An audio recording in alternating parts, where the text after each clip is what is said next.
JFK Award winner Alia MacPherson will now present remarks on behalf of the class of 2011. Let's give her another round of applause. You're welcome.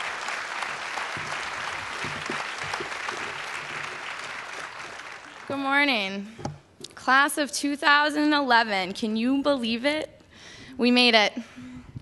13 years ago, this day seems so very far out of my reach, as I'm sure was the case for many of us.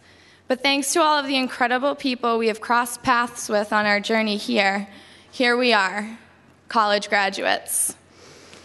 As I thought about all of the profound things I wanted to say today, the message I wanted to instill, the lasting impression I wanted to leave, one image continually manifested itself in my thought process. It is an image that has been with me for as long as I can remember, and it comes to the forefront of my thoughts during times when I need some guidance and direction for my next move. The image is a memory, one of my earliest, and it was the first of many important lessons my mother taught me about life. I was 5 years old. At the time, we were living by the Merrimack River, and she brought me down to the bridge by our house. She took one rock and tossed it over the side. As it dropped into the water, she pointed out the rings emanating from the center of where it fell. She told me that every person gives out an energy and has an impact and an imprint on the world, like the rings from the stone. She threw another rock in, very close to where the first had landed. The ripples from both crisscrossed and changed paths. She told me that my energy, choices, and direction would do this to everyone I encountered as I went through life, and that I would need to be aware of this when navigating my path. At 5 years old, my eyes were open to the concept and ideal that I have been dancing with my entire life. And because of that lesson, I know that I owe this honor of being the 35th JFK Award winner to all of those who have made such an indelible impression in my life. I have been blessed to have been given the many opportunities that I have, and time again I am reminded that very few things in life are ever achieved alone. I would like to take a moment to thank the families, friends, and UMass Boston professors who have supported not just me, but the entire class of 2011 in becoming the people we are today.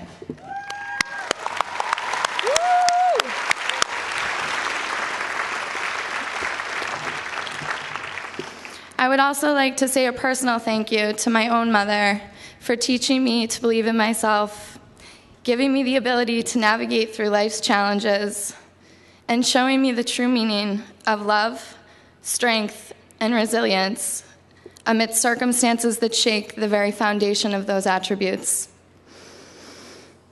There is no doubt in my mind that if it were not for your incredible parenting, I would never have made it through.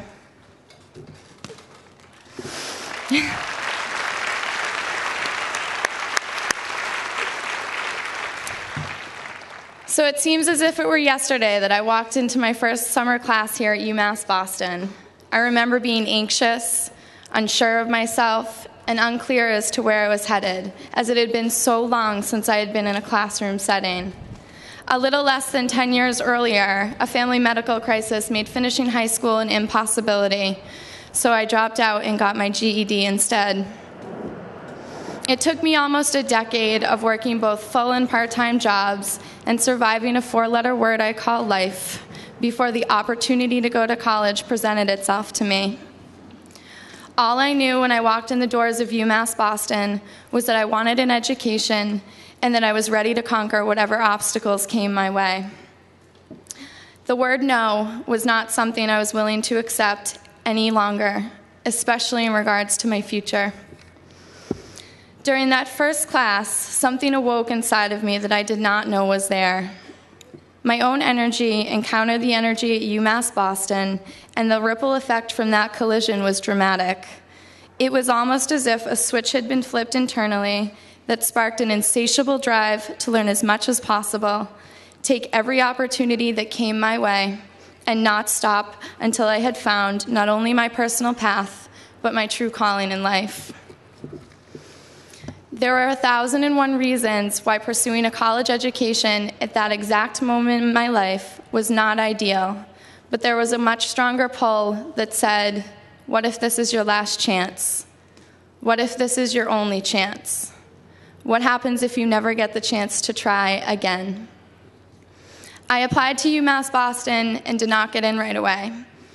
I was told that because of my GED scores, I would have to take a few classes and get good grades before a final decision was made. When I finally entered the university as an undeclared major, I set my sights on the College of Nursing and Health Sciences undergraduate nursing program. The idea of being a nurse not only made sense to me pragmatically, but clicked viscerally, as my mother was a nurse, and her passion for the profession was something that could not be ignored as I was growing up. I took all of the prerequisite nursing courses, and I was told many times over and in many different forms that our nursing program was exceptional, highly competitive, and that it would be a wise decision to have a backup plan, which incidentally I never came up with. I applied to our nursing program 3 times before I got in. I still have all of my rejection letters framed above my desk, reminding me that no only applies until you get a yes.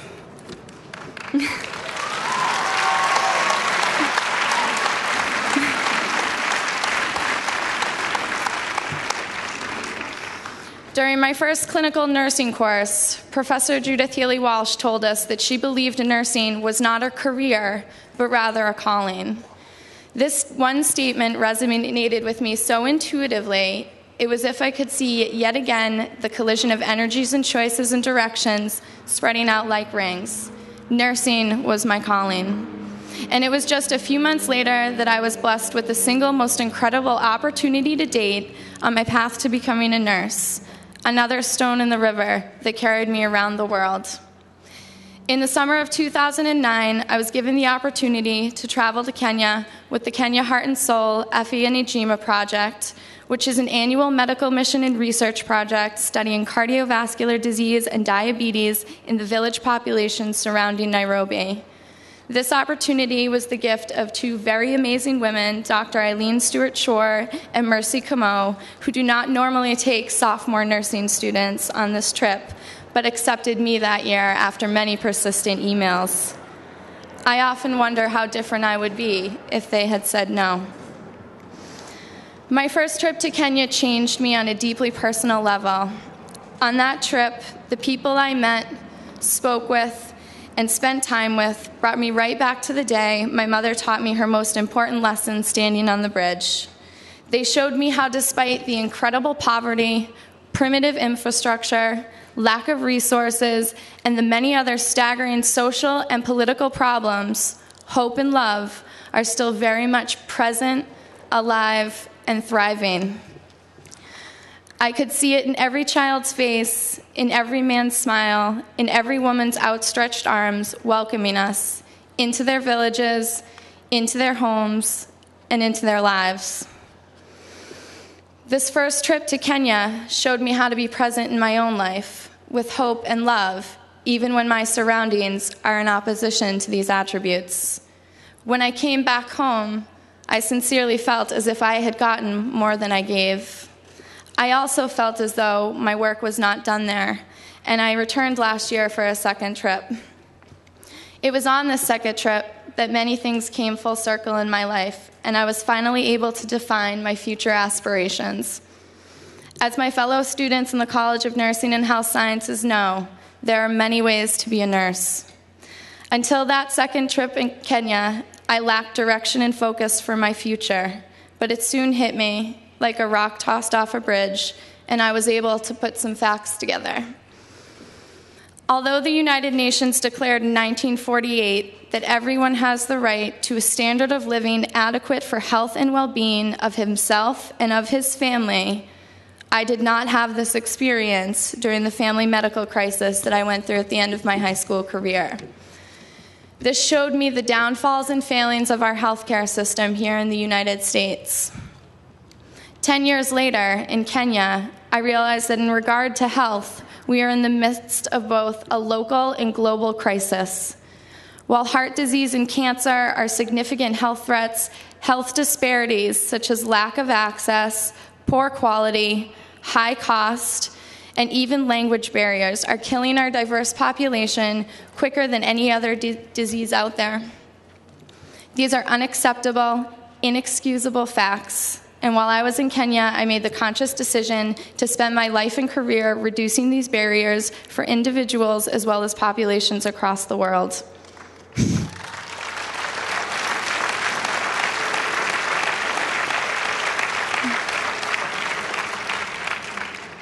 I will be heading off to Yale School of Nursing later this year to continue studying and growing so that I am as prepared as possible for the road ahead of me. I won't ever forget that it was UMass Boston that helped me arrive at these realizations, gave me the foundation for my future, and provided me with opportunity after opportunity to succeed. Class of 2011, we are graduates of a unique university. I know I am not the only one here today who has been moved by the example to serve others that is so apparent on this campus. The ripple effect that UMass Boston has had on all of us will compel us to give back, to use our education and wisdom to help make the world a better place. Well, class of 2011, we did it. We made it to the end of this part of the journey. It is incredible. The future of both our country and our world is standing here today. We are the future, and there are so many things that we need to do. While the road has been long and for many of us paved with challenges and adversity, it is not time to rest. There is an enormous amount of work to be done in the world we live in, and the time to begin is right now. The end of this particular journey sparks not simply a call to action, but rather a scream to action. The community, country, and world need us to pave the new path of strength, courage, innovation, change, and above all, hope. We must remember that like the stones in the river, each of our actions, reactions, and interactions have an effect on the world we live in.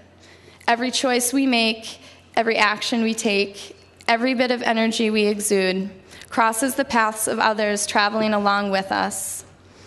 I hope you will all remember the effects this university has had on us throughout our years here. I know I will. I am personally very proud to say that I am a member of this diverse graduating class. Wherever your journey takes you from this point forward, do not ever forget where you came from. Always be grateful for what you have, and do not accept the word no when you are fighting for your destiny. Thank you.